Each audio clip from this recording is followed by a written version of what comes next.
Hi everyone, I'm Julie Albaugh. I'm host of Wedding Market Live, and today we have a great show in store with Donnie Brown and Marie Kubin, the founder of RentMyWedding.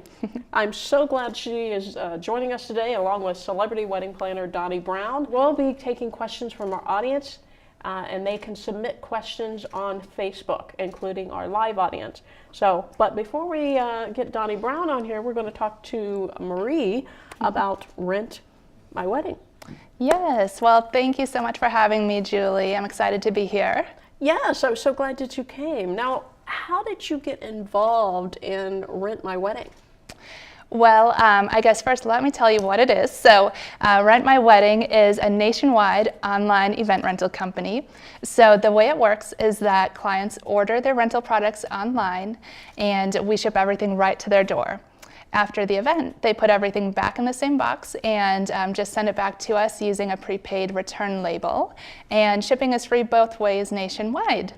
So that's how the company works. Now, I got involved, actually started the company while planning my own wedding. Oh, my. And and I have to admit, planning my wedding, it was overwhelming. So there are so many vendors and, calling to find out pricing and going in person to visit the vendors. And really, it was truly overwhelming. And I thought to myself, I love online shopping, and so I'm just used to a click of a button and I order whatever I need and it's, shows up at my door. So I kept thinking to myself, why don't we have this in the wedding industry? So that's what really sparked the idea for the company. So I said, let's get rental products online and just have a one-stop shop where you can order everything that you need for your wedding just with the click of a button. It's amazing to me how many businesses in the wedding industry are started by brides or couples working on their own wedding. It's true, and I think it's interesting because you truly know what it's like to be in your client's shoes. There's no better way. So for me, that's been amazing just to know what it's like to be the client and then try to build the entire business around those needs and wants. Now, what are some of the products that you offer? Well, we offer a wide variety of decor rentals. So we do a lot of event lighting, so everything from up lighting to gobo monogram lighting. We do pin spotting for cakes and centerpieces, special effects lighting, so really any type of lighting you can imagine, we have it. And we also do linens, backdrops, canopies, and photo booths. Wow, that's a wide range of things that you do. Absolutely, and we're always adding more products, again with that idea that it could just be a one-stop shop for everything you need for your wedding. Now, what are some of the top wedding trends you're seeing for 2017 as far as rental items? That's a good question. So as far as rental trends, three big ones that really stand out. So number one would be a digital photo booth. Another trend, of course, is lighting, and then a third trend we're seeing is actually reception canopies. So let me talk about each of those, I guess. So photo booths, of course, we all know photo booths. They've been around for ages. But what's different this year is that brides are completely ditching the printed photo strip. So instead, they're going with totally digital photo booths. And, people love this because at the end of the day, all the guests really want to do is post that image on Facebook or Instagram. So the digital photo booth is perfect for today's guests. And the other great thing is that there's so much fun you can have with it thanks to technology. So it's not just posting a photo on Facebook, it's also taking a short movie or creating an animated picture, or even we have a boomerang photo booth coming out soon, which incorporates the new trend in Instagram with the boomerang. So yeah, I would be really fond of doing that in my event. So that's what we're seeing with photo booth trends. To touch on some of the others, so lighting, of course, everyone loves lighting. And what's different this year is that, thanks to new technology, lighting is becoming more affordable. It's also becoming more user-friendly. So Previously, lighting was only used for the really extravagant weddings, the ones that Donnie is going to be telling you about in a few minutes.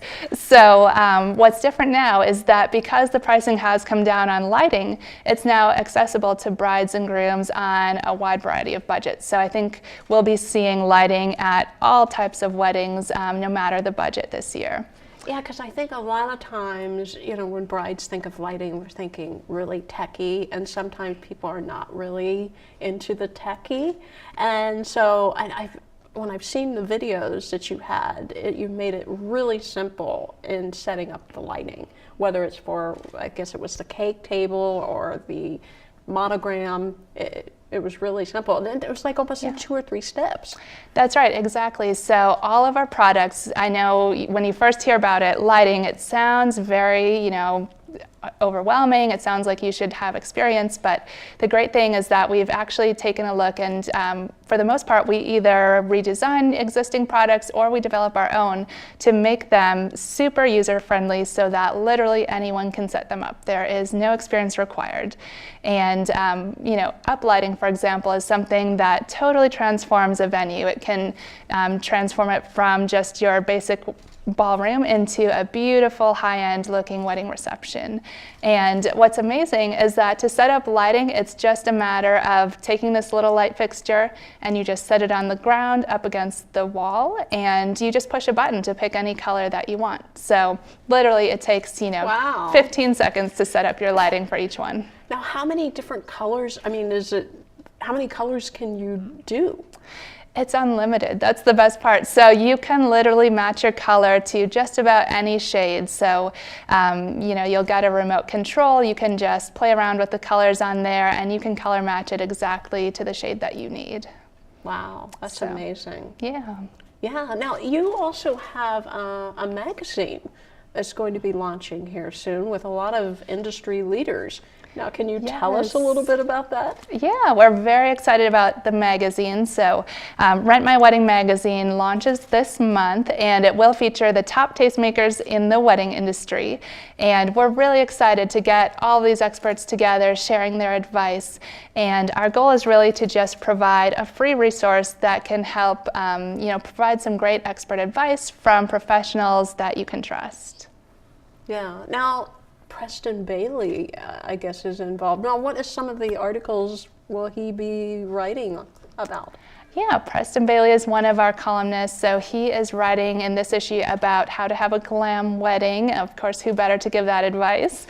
And we also have some other great experts. There are TV stars from the Food Network who give us some delicious ideas for the cocktail hour and reception. We're also working with we have international fashion designers, cake designers, all kinds of experts giving you inspiration and advice. And of course, Julie, your article is in there as well with this really interesting idea of using drones for wedding videography. Yes. For those that don't know it, I actually started in a business as wedding videography, so it kind of makes sense. Yeah, so, absolutely. Yeah. Now, where will they be able to access, and when will the magazine actually be launched? Well, the magazine launches in 2 weeks, and in addition to the print copy, you can actually get your free digital edition online. So just go to our website, you can download a copy. It's RentMyWedding.com. Okay. Now, is there anything else that you would like to add that maybe we haven't discussed? Well, I know we touched a lot on lighting, so of course that is one of our very popular items is the lighting. But in addition to lighting, we do also have some really interesting products. So pipe and drape is something that is also typically associated with the really high-end weddings. And we've developed a new system for a portable pipe and drape kit where it pops open with a tripod system and crossbars. We have wrinkle-free drapes that you can just take out of the box and use instantly with no ironing required. So that's a really, really fun product that I think makes it super easy for anyone, again, on any budget, to get a gorgeous look. And along the same lines, we also have a Canopy, which is really cool because, again, it's transportable, so it comes in a little canvas bag and you just pop open the tripods and within 10 minutes you can build your own canopy. Wow, that's amazing. Yeah. Yeah, well, thank you so much for coming on today and telling us Yeah. about the new magazine launch. Well, thank you for having me. I really appreciate it, Julie. Yeah. Thank you, and I hope everyone will check us out online. It's RentMyWedding.com. And now we've got Donnie Brown. Hi. Hi, Donnie. How are you? I'm good. How are you? Well, how was your flight coming into Columbus? Just lovely. So we're so excited to have you here today. Thank you. Now, you started in the industry working for a florist, Yes. like a neighborhood florist. Can you tell us a little bit how you kind of got into that? And Well, I was asked by a family friend to come help out one weekend when I was a kid, and I helped them, and I loved it, and it was a lot of fun. It was exciting to be a part of somebody's special day, and so I just kept doing it. And you know, who knew that that would take me where it took me? I mean, I wanted to be a banker. I went, you know, into finance. I wanted to be in banking. That's just not for me. Creativity, fun, making somebody happy. I was born on Valentine's Day, so clearly I was supposed to do this. yeah, I think a lot of times people don't know exactly what they want to do when they're in college or what have you, and sometimes you get some different turns along the way. That's exactly right. And you hope that you have an opportunity to land where you're supposed to. Right. And I think I did. Right. Although sometimes I think that I have too many planets in my house of self-undoing by doing this. But you know, I was telling them earlier that every year there's an article that comes out in Forbes, and it says the top 10 most stressful jobs you can possibly have. And it's always U.S. military, fire, police, wedding planner. And it's true. It's true. Yeah. You're dealing with something that's so critical. It's somebody's most important day of their life, and nothing else could ever be that important at that time. They find out later that it wasn't the most important, but Yeah, so when you worked at the floral shop, when did you decide, okay, I'm going to open a wedding planning company? What? well, I evolved. I actually opened my own. I managed a floral business for a few years, and then I ultimately opened my own floral business. And so Okay. I had that for a while, and it was an upscale floral design gift store. Okay. And we even had furniture, beds, and I mean, I really did knock it out of the park, but I had a moron for a business partner. But that's another story for another day. So ultimately, I went out on my own and started doing contract floral work and weddings. And I started having clients come to me and say, I trust you. I don't trust the wedding planners in this city. I would like for you to handle it.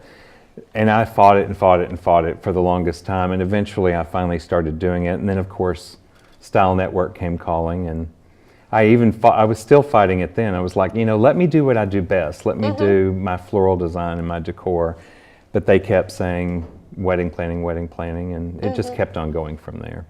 Now we have two entities. We have the floral decor side and the wedding planning side, two different operations under two different roofs, and I run the whole thing. Now, when you tried out, the people kept saying, you know, Donnie for Style Network. Yep. They originally looked at like 300. 300 wedding planners nationwide, and they wanted them to be in Dallas, LA, and New York. Those were the three target cities, and they came to Dallas and they met with 300 people.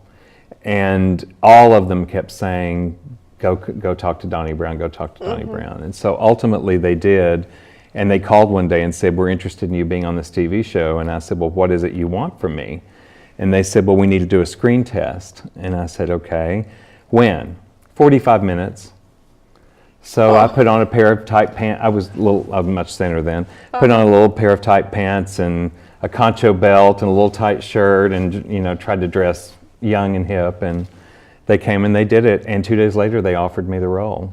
So what did they have you do in the screen test exactly? Just talk to me, just an interview like you're doing with me right now, but they wanted to just get my personality on camera, and so they did. Yeah. You know, and I gave it to them too, baby. Now that show ran for quite a few years. 11 seasons, and we did a 3-season spinoff called Married Away. Right. Because, I mean, 14. in these days and times in television, 11 years is unheard of. I mean, It's Grey's rare. Anatomy is, what, 12? Yeah, 12. Frasier was 11, Friends was 11, You know, it happens. It just doesn't happen all that often. People, you know, the audience just you can't keep their attention that long. They get Right. tired. And they kept trying to evolve the show and take it to a new place. And in the end, I think that their thinking that their evolution process was working was actually the undoing of the show. Because it went from being this happy show where there was always a happy ending and the drama happened, but it was organic drama, to bringing in wife swap producers who, okay. you know, all they cared about was making people mad and having screaming, hair-pulling fights. And that's really, I mean, let's face it, it seems like the new television shows have a lot of drama. It's what they want. Yeah, I'm not going to say what specific one show in mind. But I know what you're talking about. This woman is like screaming and yelling at clients Yeah. in the show. Well, you can't, I mean, look, they offer me shows all the time, and I've got a couple that are being marketed that make me look really good, but I have been offered a lot of shows where I could look like a complete jackass, and I just simply wasn't going to do it because I have a brand to protect, and TV's not important to me more than my brand is important to me. That's critical. So I always tell them, if you can come up with a show concept that makes me end up looking good, being the hero of the show, I'll do it any day of the week. But I will not get involved in something where I look like a complete fool. And you know, one of the shows we're pitching, I actually get to be snarky and funny and a little over the top, but I'm not doing it to a bride.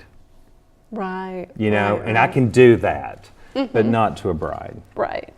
Now let's kind of go Except in real life. No, I'm just kidding. Now let's kind of go into maybe some of what you are seeing as some of the top wedding trends this year. Well, there's a lot out there. You know, for instance, we're talking a lot about gowns right now. Have you seen Berto gowns? They're just No, I haven't. lovely. There's 3 of them. I'm just in love with this designer. If you look at the one on the left, I love that because it's actually a 2-piece. She's getting the gown and the train out of a skirt that's being tied on. And I really like that look. I actually have a bride right now that's purchased something very similar to that. And so what'll happen is after the wedding, she's got the long gown, the long train. After the ceremony's over, that skirt will just be pulled away and she'll have a much more party-friendly dress that she doesn't have to change. She's purchasing 1 gown for the night, but ending up with 2 looks. I love that. The one on the right, lots and lots of lace is in. I think we got a lot of that from Kate in England when she got married, and it's really been translating well to everyone since then. Lace is in. I didn't think it would ever come back, and it's come back with a vengeance. Now, whether it'll stay and has staying power, I don't know. That middle picture that I adore, I mean, that is one of my favorite gowns I've ever seen. I love the fitted, the form-fitted style of it. I love the appliques over organza because it's just so unique and so interesting. And if you've got the body for something like that, I say use it. Because not everybody can do it, but I just think it's extraordinary. I think he's going to a place that really I want to follow. And my brides adore it. Yeah. Now, I think the next thing we were going to talk about is, what is? For lighting. Okay, okay. I think event lighting is really wonderful right now because this actually, you knew that I co-chaired the ABC International Conference that was held in Dallas in November. This is one of the pictures from that. My friend Carmen Mesa, do you know Carmen from Florida? From Miami? I don't know if I know her well, but I've heard the name. She's fantastic. She and I did all this work. This was a luncheon from that event at the Hotel Adolphus, which we adore. And why I wanted to show this is because we transformed an almond-colored room with frescoes into this. And I love the way the lighting takes the chandeliers and casts shadows on the ceiling, which enhances the frescoes even more. And I also love the spotlighting that we did to bring the brides, the models on the stands, and make those focal points of the room. So we're calling that focal point lighting. And the next slide will show you another lighting technique that we do, where if a couple's trying to decide on a color for their wedding, we can go in and we can color the entire thing white and then light it a color to enhance the room in color. Now that particular room, I didn't have the other photos, but we changed that room to 5 different colors throughout the course of the night. wow. So it all went red, it all went blue, it all went amber. We really did have a lot of fun with it, but you can use white, give a real bridal look when they walk in. It can be all white with white lights. And then over the course of the night, you can transition to purple and blue and green and amber and red. It's really amazing how lighting can change it and transform a whole room. Totally transforms a room. And it's funny because about 15 years ago, I was dabbling in using event lighting, and brides didn't get it. They were like, there's lights in the venue. Why would I want to pay a lot of money to rent lighting? They didn't understand, and nobody wanted to budget for it. And I started using the terminology that, and this kind of resonated with women, that lighting was the lipstick of the event. You tell a woman that something's the lipstick, they get it. And so all of a sudden we're starting to sell lighting. And now there's lighting in every city in the country, and everybody's doing it. And you would, and brides come in and they wouldn't dare have a wedding without lighting now, you know? It's just so great how it's evolved. But there's lots of lighting techniques that we can do, from gobos, pattern splashing, you know, even moving lighting during a wedding reception. Anything to make it unique and different. So what were some of the, what is the other trends that you were, there were some other things that you What did we have next? We have floral sculpting, which I like a lot. Now, these are all photos from my events. I love this. I love anything that's got texture. And you see that particular room, we're working with a sculpted wall. It actually brings lighting back into the picture too, because we were able to take a sculpted wall and light it and turn it into something entirely different. But I love floral sculpting. The days of the high style, you know, flowy, splashy, over-the-top floral, I think are gone. I think right now we're getting into something that's a lot more tight and fun and uniform in shapes and sizes. The next picture will show you where we've done a halo, you know, and then if you'll see, we've actually constructed those crystal shower devices to go on the tables to elevate floral. Oh, that's beautiful. So anything you can do to sculpt and create shapes is just really, really popular right now. Now, I'm trying to remember, what is some of the other trends that we were, I knew there were some other pictures, I think. No, there's more. There's more. Chair dressings. You've heard of chameleon chair, my favorite. Not everybody can afford it. It's a little pricey, but they're beautiful. And then if you want to add flowers to them, we added some Phalaenopsis orchids to those chairs. Oh, those are beautiful. They're really gorgeous chairs. Those are probably $45 landed chair prices, though. Okay. Not everybody can afford them, but if you can, and let me tell you something, that completely transforms your reception. They're high back, they're comfortable, and how many times have you sat down in a Chiavari and it creaked? Or if you have somebody that's a little heavy sitting down and they're like, oh my God, I'm going to fall out of this thing. Those are steel. They're solid steel, and those cushions are big and thick and comfortable, and it's like sitting in a dining room chair. I mean, they're really nice. And again, they're tall. They've got thousands of different dressings. The cushion, if you want a skirt, the back, the legs, the frames are all different colors, from silver, black, gold, brown. You can get a lot of different things, and they're extremely versatile, so I like those a lot. And then also, what was next? Using a restaurant. Oh yes, I remember that now. If you have a restaurant you love, you can always do a restaurant buyout and do your wedding at the restaurant as opposed to a hotel. This is one where we did, it was a restaurant called Oak in Dallas. Oh, wow. And the bride and groom, it was their favorite place to eat. And so they wanted to utilize it, and Oak didn't want to cater off premise. So we bought the place out, and we literally went in and transformed it into this. And I just thought it was stunning. Now, did the restaurant, is that something they typically have done before for They other had not. They have They've not. never done it before, and they were thrilled with it. We actually took the bar and put candlescapes all over the bar, and the cake was in the center of the bar, elevated up with lighting on it. And Wow. we just had a lot of fun, and we put a video show on a wall with gobos all around it. You can do all kinds of crazy things to make things wonderful. Yeah. Now, I don't remember what the next thing. I know I we do. have food trucks. I know it was food The trucks. were food done. trucks. This is something we've been doing a lot of. Now, I'm not a big fan, and I know people out there are doing it. They're doing food truck weddings. I'm not a big fan of it. But what I love about this is we're going through a traditional wedding reception, fully catered, but instead of doing the hotel or the caterer do a late night pass, we're doing food trucks. And what we'll do is we'll pull a food truck up outside, like In-N-Out Burger has come to Dallas, and it's just awesome. So what we'll do is we'll pull an In-N-Out Burger truck up during the reception, and when they come down, we'll have cocktails passed and an In-N-Out Burger truck outside, and they can go get a double with animal sauce, and it's just, you just have no idea. It's awesome. Yeah. So we're really enjoying this concept a lot. Yeah. Every time I go to Vegas, I go to In-N-Out. Yeah. I mean, because we don't have it. And it tastes so good, but that burger truck, they cook them with propane, which is different than what they do in the restaurants. I'm not kidding. It is awesome. I will, and I diet all the time. I eat really healthy, so that's really not something I'm going to do very often. But when it happens at a wedding, I'm the first one in line. I'm like, back off, bitches. I'm having my In-N-Out animal style right now. Now, going on to next.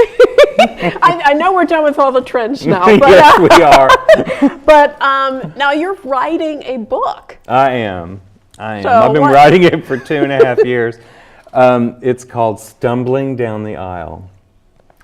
Everybody I've ever met in the wedding industry for a long, long time has been saying, somebody needs to write a book about all the crazy things that happens. And I have the platform in which to do it. And so I started writing, and out of over 3,500 weddings, I've got some stories. Oh, I'm sure you do. And so there's some crazy stories. My big conflict has been being able to write it so that brides and grooms don't say, oh my God, I can't go to him, he'll tell my stories. So I'm very, very careful about basing everything on truth, but changing all the facts. Right. But you're getting the information. There's not any story in the book that's not 100% true. It's just names, dates, locations, everything's been changed to protect the innocent, not so innocent. So I've got great stories. Right. Well, he's going to tell us some more stories, but while I have the moment to tell the audience, and as well the audience online, if you have questions for Donnie or even Marie, please submit those on Facebook. I will be taking a look here to see what your questions are, but he's going to tell us some crazy stories. Oh my gosh, you want stories? So what is your favorite story, all-time story? Gosh, I have so many. My actual favorite, my absolute favorite. Okay, yeah. This is my favorite. Okay, so there was a bride and groom. They were getting married, and they were having their ceremony in a Catholic sanctuary with a mile-long aisle. You know the drill. And the bride wanted everyone to have candle cups in the audience, which of course I told her that they would never allow. You know how strict the Catholic Church is about what you can and can't do in there. I said they'll never allow it. Well, she got permission somehow to do it. So everybody walked in. I thought it was going to be like an AIDS vigil, you know, everybody has a cup and a candle in their hand. So I said, okay, fine. So we did them, and we passed them out, and then they had these, you know, well, they all had their candles. Let's get through that part first. There's two parts to this. It's funny. The mother of the groom was this Baptist deacon's wife, prim and proper, perfect nails, perfect dress, everything was flawless. She goes down the aisle first, of course, with her escort. She gets up to the front and is seated. Then the mother of the bride showed up, who was divorced from the father. She had her hair jacked up and had this long, colorful caftan on and just was like, holy crap. She refused to have an usher take her down the aisle. She wanted to walk by herself. Wow. So she starts down this mile-long aisle, and I have to show you, I have to stand up and show you how she did this, but she walked like this. She went, and she was in these 9-inch stilettos, you know? So she's going down the aisle, and all of a sudden, she tripped over her own feet and went to the ground in the middle of the aisle. So before anybody... Did she do anything? Did anything happen to her face? Nothing came up, but the mother of the groom, being so magnanimous, she comes jumping up, runs over, and helps her to her feet. Just in time to have the bride's mother give the groom's mother a big, fat, wet kiss in the middle of the Catholic sanctuary. Oh, wow. I have video to prove all this, too. So they go and they sit down. Well, the mother of the bride is sitting with her girlfriends because the father won't even talk to her. So we had these two little girls that were candle lighters with fairy wings on, big, giant, feathered fairy wings, which was dangerous, but they're going down the aisle with candles, with lighters, and they're lighting the person on the end, and they're passing the flame and going down, and this took forever. But they get to the front row where the mother of the bride was. I don't know what she was on that day, but it wasn't pretty. I can only imagine what kind of white powder was in her purse, but anyway, they got up to her with the light, and she just sat there staring at the altar, and her friend, you could see she was nudging her, going, "Take the flame." So she took the flame, and since she's sitting there looking at it like this for a long time, and her friend was like, "Pass me the flame." So she passed her the flame. So when she did, she turned it sideways, and hot wax fell out and hit her on the top of the foot. And without being completely over the top, I will tell you that what she screamed at the top of her lungs was the worst thing you can scream out in a Catholic church. Oh my God. Mortal sin. And this is on video too, right? It's all on video. Oh yeah. Oh It's my all on goodness. video. Yeah. That's just one of the stories in the book. Okay. Now, what are your plans? I mean, I know you're still writing it now, so. Yeah. It'll be a while. It goes through months of editing and Right, photos right. and back and forth and then printing, and it'll be a while. But when it does come out, I'll make sure you get first crack at it. Okay, I appreciate that. It's pretty exciting, and we've got a couple of TV shows we're pitching right now that are kind of exciting, and there's a lot of stuff happening, but hopefully soon I'm going to have some good stuff to show you. Yeah. Now, I have been looking, I know with Facebook sometimes it's kind of hard to see some of the questions, and I know some of them have put questions in, but my tablet is not cooperating with me on here right now. But Maybe the interior audience has some questions. I do. I have a new wedding planner in Dayton. I'm sorry. Starting late in my life doing Yeah. this. I'm in my mid-50s, almost late 50s. But I want to know, how do I make myself stand out and make myself unique in the market, and how I stand out from other wedding planners? Well, you need to find out what they're doing and do something better. And how you do that is to talk to them and talk to everybody around them and talk to everybody else in the industry. You know who knows what the wedding planners are doing? Are the other vendors. The photographers, the videographers, the caterers, they all, especially the caterers, they all work with all the other wedding planners. So they know the level of detail that those planners are getting into and how they operate. And they're all too happy to tell you the good stories and the bad. You know, a lot of people tell me that we get involved in the wedding in a way that is unlike everybody else. Most people charge a smaller fee for what they do, and they do a smaller job. We, you know, some of our packages get 800 to 1,200 man hours of planning time, and that's a lot of hours to plug in, but we charge a premium for it. But find out what they're doing and try to do better. That's the most important thing. And the other thing I'll tell you is get involved in the networking associations, put yourself out there. I know you're not 20 anymore, but you can still do it. You can still do it. If you want to make a go of it. The reason that the Style Network came to me, the reason that I'm so well known in Texas is because I volunteered a lot of time to the networking associations. I took one of the associations there from an average of 25 people at lunch, these every other month meetings, to 150, 175, 200 people. And it was a place where everybody wanted to be. So I was at the epicenter of all that. So when Style came to town, everybody was calling my name because everyone knew me. Mm-hmm. You know, my husband actually said one time years ago, he said, "I tell you what, you know, I don't understand why you spend all this time donating your time." And I said, well, one day it'll pay off. And eventually it did. Mm-hmm. It is a lot of work doing Yeah. networking events and Yeah. planning and all of that. It is. It really is. It is. Now, I might take one more question. There's somebody else over here that might have a question. Like I said, Oh, come on. Somebody's got a question. Cough it up.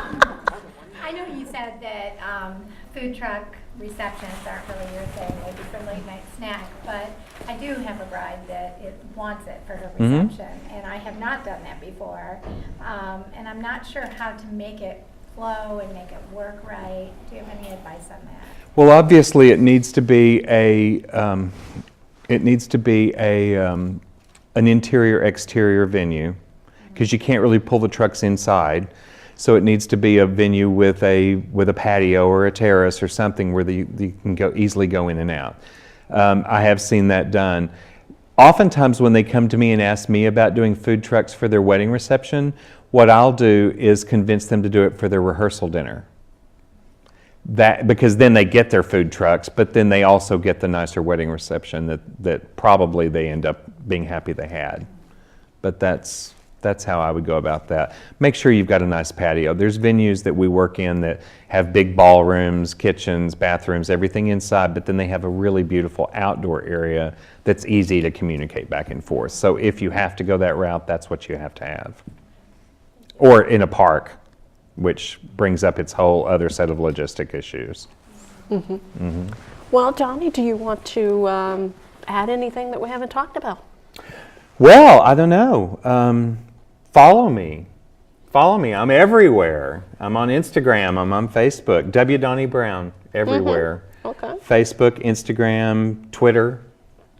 I don't care about Pinterest anymore. I hate Pinterest weddings. It irritates me. I'm still there, but I haven't posted anything in a long time. Now, do you have brides that come to you and show you a Pinterest board, or what do you? They do. Okay. And you know what I do with it? I tell them, set up a private Pinterest page just for your wedding where nobody else can see it. And then you pin all the stuff you want and invite me to it. And then obviously every time they pin something, it gives me a notification. And I said, if it's something that I like, I'll like it. If it's something I don't like, I won't. So that's how I kind of get into their head a little bit. But I just think that Pinterest weddings are hurting the wedding industry. Pinterest actually is having a negative impact. I thought it was really good for a while because it gets people's creative juices flowing. But a lot of brides are trying to do it at, DIY, and that's just hard. I'm sorry, it's hard. What do you feel about Instagram? Do you like Instagram? I adore Instagram, and I haven't been on it all that long, to be honest with you, a little over a year. But I love it. I would say Instagram and Facebook are my favorites. I like Twitter a lot. I have a lot of followers on Twitter, but I find that people don't interact on Twitter as much. Sometimes you'll get a bunch of likes on something where people are reading it, but most of the time they just scan right by it. They've got so many people they follow. If they're not there right at the moment you post it, they likely won't see it. Well, I feel that Twitter is more about events. And so we schedule the Twitter chats every Wednesday. And so everybody knows to come on. Right. And it's in really engaging conversation. I can't even tell you some of the great conversation, but it's like you said. Well, I've done it with you. Right. Yeah. You've done it with us. But it's got to be scheduled. It has to be scheduled. Because then they know to be there at that time, because otherwise, you just have to be, it's like being in the right place at the right time. If you're there and something passes by, then you see it. If you're not, you're not. Right. Yeah, I really feel that Twitter is like live events, something like this. Yeah. But just posting, I post stuff on it, but I don't expect a lot of feedback. But I'll get hundreds of people responding on other platforms, you know. But I do, and like I said, follow me on those platforms because I'm always trying to post something fun, and it's not always wedding related. Sometimes it's Well, you're a football fan. I'm a huge football fan, and Tony Romo was released by the Cowboys yesterday. I was so sad. Oh. I know I'm in Ohio, and nobody gives a damn about the Cowboys up here, but I'm a Cowboy fan through and through. I bleed blue, baby. Well, thank you so much for being on today. Thanks for having me. Yeah, and we have more shows scheduled in the near future of a variety of different topics. So stay tuned for more Wedding Market Lives in the future. And that's it for today, and we'll see you next time. Bye-bye.